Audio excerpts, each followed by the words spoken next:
Halo teman-teman, welcome to the first episode of Bincang Anti Kekerasan Seksual.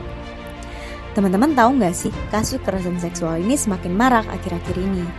Data dari Komnas Perempuan menunjukkan bahwa kasus kekerasan seksual di Indonesia meningkat terus setiap tahunnya.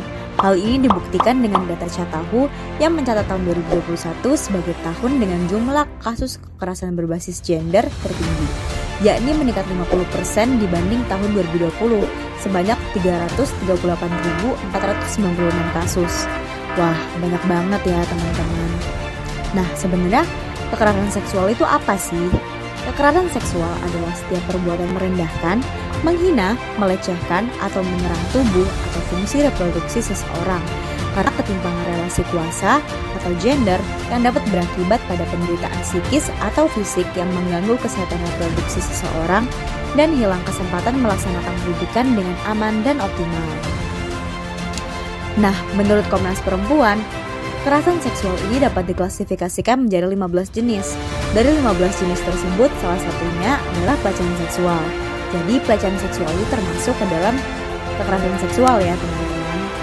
Nah, definisi pelecehan seksual itu apa sih?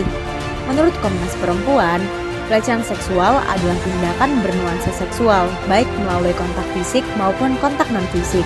Tindakan tersebut dapat membuat seseorang merasa tidak nyaman, tersinggung, merasa direndahkan martabatnya, hingga mengakibatkan gangguan kesehatan fisik maupun mental.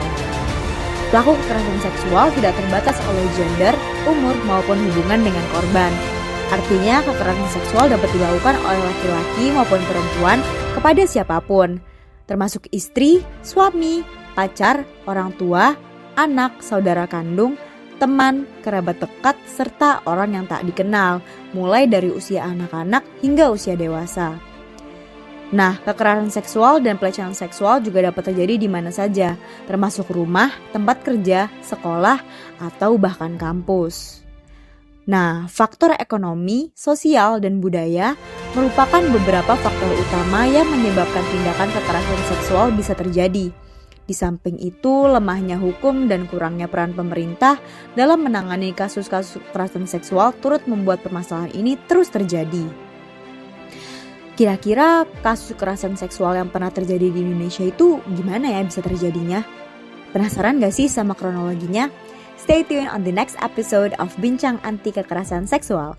Thank you and see you!